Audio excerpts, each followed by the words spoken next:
Hello Supercoaches, welcome to the preview podcast round 17. Finally, a sort of normal week for Supercoach in that there aren't too many buys, but there's still lots of injuries, lots of suspensions to deal with. Jett Hatton is here. What trades are you thinking this week? Jeez mate, round 17 already. It's gone by quick. Yeah. But, this week I'm looking to bring in Jacob Karapani. I just think he's a must-have. He's looked good since coming back from injury, and my Supercoach season has fluctuated with him being injured or not injured. So straight back into my team, as is Josiah Karapani, the cheapie of the week. Everyone's bringing him in. I got the trades to do it. So in doing that, I'm going to cut ties with Dimitri Valmunga, which I'm a bit sad to do because he's starting to look really good. Yeah. But he doesn't play next week. It was either going to be him or Zach Hosking, and Hosking's around 18 number. Yeah. And I'm also going to trade out Lycan King Togia. I don't think there's much. Yeah, he could get dropped next week, and that'll be a bit of a stinger. And yeah, there's no one else that I really want to trade they got out. some young guns going pretty well in the New South Wales Cup. Yep. One being Lachlan Ilias, and one, I think it's Tom Glover is his name.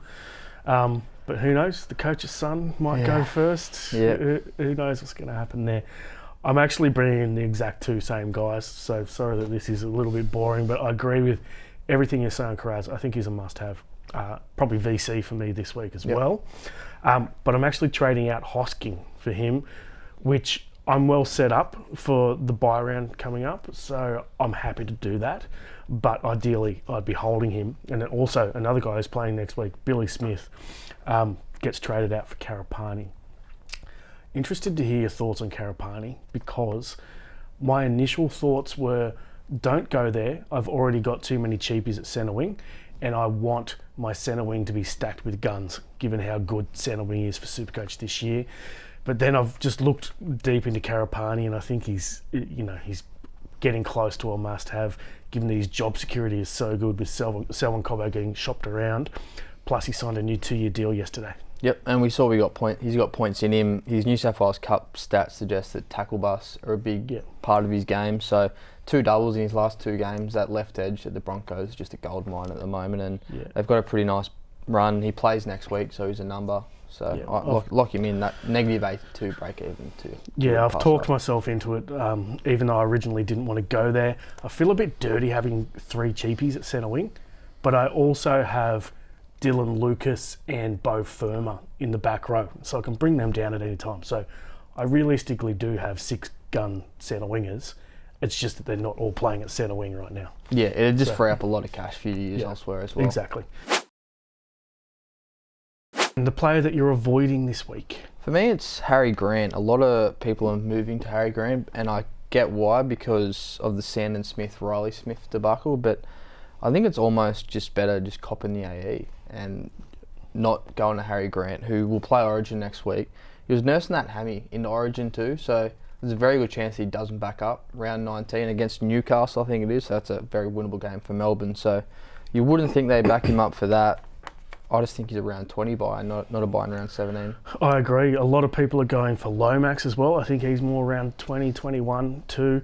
But the guy I've got is Viliami Kikau. Look, I like him as a buy, but he's never really been a Supercoach gun. I know his base is up this year. You can make a decent case for him. But I actually think the best buy in the back row at the Bulldogs is his teammate, Jacob Preston, who's come back from suspension. He's looked great this season. He's got a lot of attack in him. He's a little bit more expensive than Kikau, but I'd be going him over Kikau. Preston's looked a lot better when he plays on the left edge though, which is where he's not going to play when Kikau's in the side, but he bases high. He's been a great Supercoach player ever since he hit the ground. So I don't like either of them a buy, only because there's a lot better buys out there for me. Yeah. So this is the popular move that you shouldn't make, but you just can't help yourself. It's just going against the pack, and it continues to hurt me. Yeah.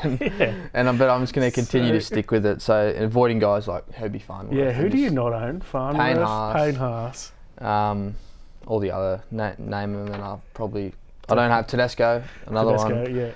Yeah, so it's just avoiding those guys. I don't know why I do it. I do it every year. It killed me last year with not having Tedesco, and just, I don't know why. I just sort of hope that it works out for me, and it just doesn't. So it's always good for our pod of the week segment, though. Yeah. On this podcast. Well, I found some good. I have found some good pods. So what I have Cody Nicarima in there a few weeks ago, and he got about 130. So yeah. Yep. Yeah. Always coming up with good pods. Yep. My guilty pleasure is Karaz. I know I shouldn't be you probably get a genuine crack at VC this week in the loophole, but I'm still just going to go Karaz against the Panthers.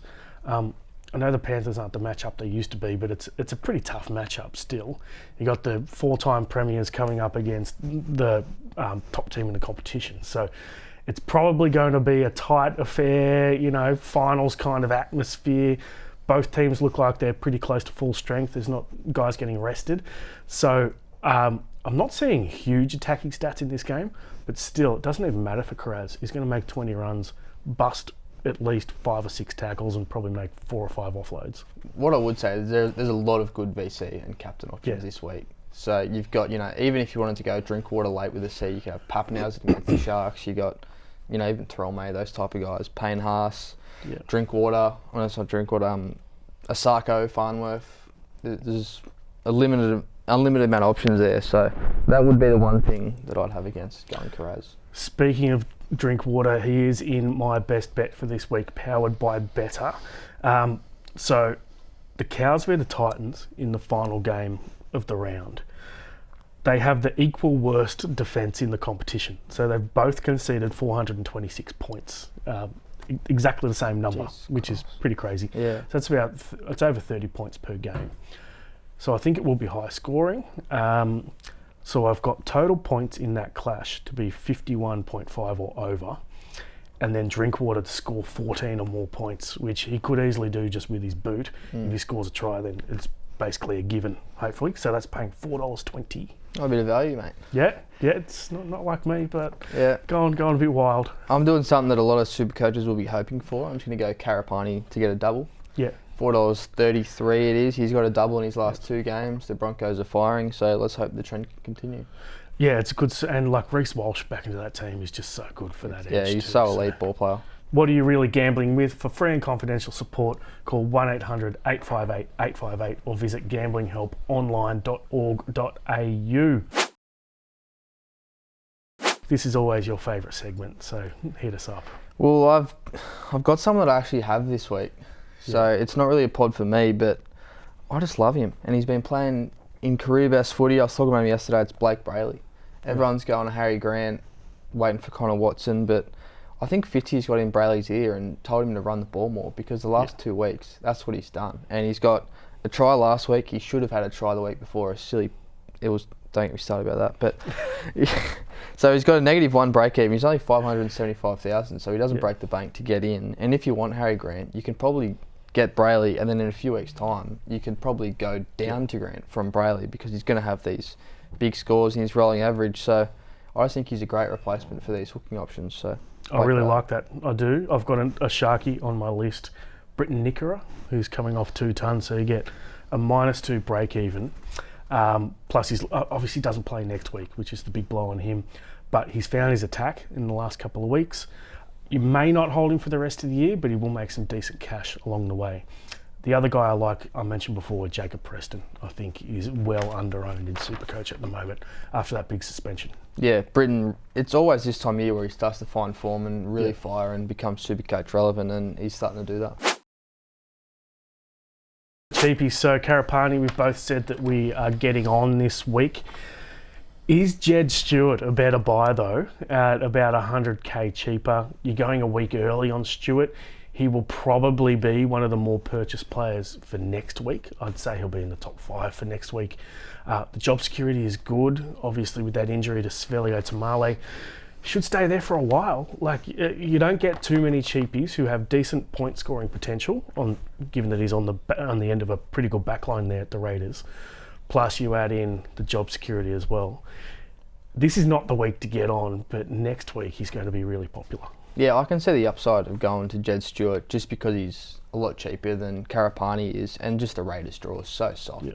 The hardest match on the run home is the Dolphins, and it's really late. So by that time, Jed Stewart's probably out of your team anyway. The only knock I have on the Raiders is they spread their attacks so well. So one week, it'll be Xavier Savage, and then when it was Tamale getting the points. So yeah, I can see the upside in getting him, but I just think Karapani is such a better buy than him. Yeah, definitely keep an eye on Stewart this weekend and look out for him. Yep. Next week, In draft, I think he's a decent purchase too, by the way. Bought him in last week. Latu Fainu. So into the halves this week with Jareem Buller out for 4 weeks with a hamstring injury. The knock on Fainu is that his match fitness is not great because he's had so many hamstring issues recently. So they played him in the forwards off the bench. But I still like him playing halfback. Before Galvin was playing at the Tigers, there was some chat that they were almost on level pegging. He looks like a pretty serious player. The issue is he's only got that one position at 5'8". So yeah, when he was coming through at Manly, he was touted as the next big thing in rugby league. Like that's all I was hearing about from circles around Manly. So I really rate him as a football player. I just don't think the SuperCoach points are there. Being a half at the Tigers, you know, he's gonna make his tackles and that sort of stuff, get tackle bust. But I don't think the upside's there when you can go a guy like Karapani for a similar price.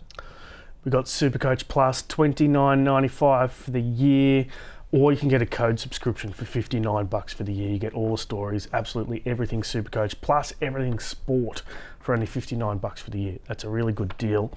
In SuperCoach Plus, there's a buy planner in there, which is great for next week, the week after. There's also, you can see the most popular captains for this week, which we'll get into now. Squatty Drinkwater at 22%. I know it's early in the week, but that's pretty low for him in a really good matchup. Yeah, to be honest, I thought it'd be lower just because of how bad the Cowboys are going, and I thought it'd be a bit of a pod going Squatty Drinkwater at the end of the round, so that might change things for me, just because I like to go against the pack, obviously, but yeah, I like it. I think it's a good matchup. Seabus Stadium against the Titans, it's always a SuperCoach scoring ground. So yeah, I've looked at the weather there too, and the weather's okay. Might be a little bit of rain around, but you'd think it's going to be high scoring. Yep. Pappenhausen at 20%. I would love to go Pappenhausen VC into Drinkwater C, but they both play so late in the round that it might be impossible. But Pappenhausen playing at home at Amy Park, there is somewhat of a rule in SuperCoach that you always captain Pappenhausen at Amy Park. He's averaged 120 there this year compared to about 60 away. So I'm very tempted just to go straight C on him. I would go straight C on him, but I've got two rules in SuperCoach, and one is captain Ryan Pappenhausen at Amy Park, and the other one is never captain a player against the Sharks. Yeah. So I just can't do it. I just can't do it. So I'm going to be just letting him sit there, and I won't have the VC or the C on him. Yeah, it's not like the Sharks are stinking it up either. Like it's a toughish matchup. They concede a lot of points. Like they got flogged by the Warriors a few weeks back, and then Broncos put all that points on them late. So yeah, I could see Pappenhausen's putting in a massive score, but I just can't have the C on him. Any love for Herbie Farnworth at only 14%? We spoke about him yesterday, but even when he didn't score a try last week, still got a ton. Yeah, he's just getting those like late offloads when someone's just grabbing onto his leg and just that sort of stuff, and it just accumulates over time. But it feels a bit dirty having the C on a centre. Yeah. Just because if they just go right, then Herbie's not going to get as much ball. But they're going to play through Herbie. So I don't love it, but I also can't knock it just because how good he's going. I think he's a decent VC option. Probably wouldn't be going the C, but he does seem to basically bust a tackle or offload almost every single run that he takes. Yep. It's insane. On to our final thought for the weekend. What are you thinking? Well, originally I had nothing, but then I heard that Frank was the MVP of the month or something for the team, and then we were sitting in here. Maybe that was 2 minutes ago before we were starting recording, and Frank still wasn't in here, and he wasn't in on Tuesday or anything. So I thought, maybe Frank's just sort of easing up a bit after getting the MVP. As soon as yesterday, he actually spoke to me saying, "I'm putting the feet up. I got the MVP award. That's it. Q's in the rack for the entire season." You need to get the finals MVP too, mate. Thanks very much, guys. We'll catch you for the Late Mail podcast tomorrow. Big thanks to Jett. We'll catch you then.